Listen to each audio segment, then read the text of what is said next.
Alright, this is part 4 of 3VZE heads on a 5VZE, 5VZFE bottom end.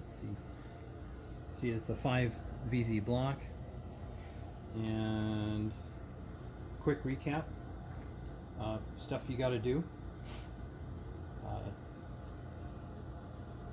Swap the oil pump. 5VZ doesn't fit or isn't going to work on this setup, so you got to swap the oil pump. Water pump, your oil dipstick tube. You're going to have to drill a hole. I think in the first video I showed that. You got to drill a hole in the block for this adapter to fit your oil dipstick tube. You have to use the 3VZ engine mounts because the 5VZ sit lower and the engine will sit higher. You can't use a 5VZ lower radiator or thermostat cover or thermostat. Thermostat's completely different.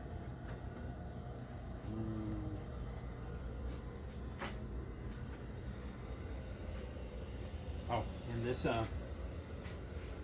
this heater suction pipe, or I think it's called a bypass pipe. And on our 4Runner, we had to use the original 3VZ pipe, and as you can see, the original location or bracket is not going to work. So we made or stole a bracket off another pipe and bolted it to the 5VZ location and drilled a hole and bolted it here, so it's nice and solid and supported and won't vibrate and crack. That's the quick recap. I think we're gonna delete the crossover pipe.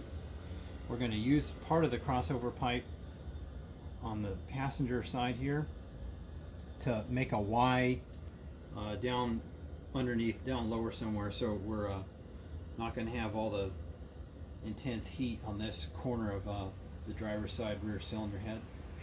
So we'll make a block off plate here, use the original down pipe, and tie into it with another pipe somewhere underneath. And reason we went with a 5VZ bottom end is because I've gone through, I think, 4 3VZ engines, and every time you open them up, over this side here, it's always the driver's side rear cylinder. I forget what number that is. If that's number 6, what would that be? Yeah, that's cylinder 6.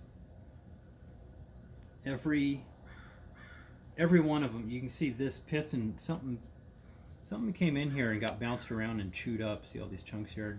I'm not sure what did that, but if you look at these cylinder walls, they're just completely pitted, and probably, I don't know, 5 or 10 thousandths worth of cavity in this crusty stuff here. What winds up happening is when these cylinders or cylinder head gaskets blow out, people wind up filling them up with straight water and drive them around a little bit longer, as long as they can, because it's a lot cheaper than putting coolant in. And when it gets so bad that they can't drive it anymore, they park it or pull the engine out, set the engine on the ground, it's a boat anchor, and they let it sit with water, straight water sitting in the cylinder there. Well, you know what happens over time? It corrodes the iron, and at that point you gotta spend the money. You gotta spend the money on oversizing the engine 10, 20, or 30 thousandths over. You got to get oversized pistons, and you're already at the machine shop, so now you got to turn the crank, oversize the rods, all that, and then you're looking at $600, $800, $1,000, who knows, worth of machine work. So that's why I decided to try a 5VZ, because I picked this up for about the same price as you can pick up a 3VZ. I think I paid $150 It came out of a rolled over 2000 Toyota 4Runner two-wheel drive automatic, and that engine, the 5VZ, doesn't have the same problem that these 3VZs did. If you look at the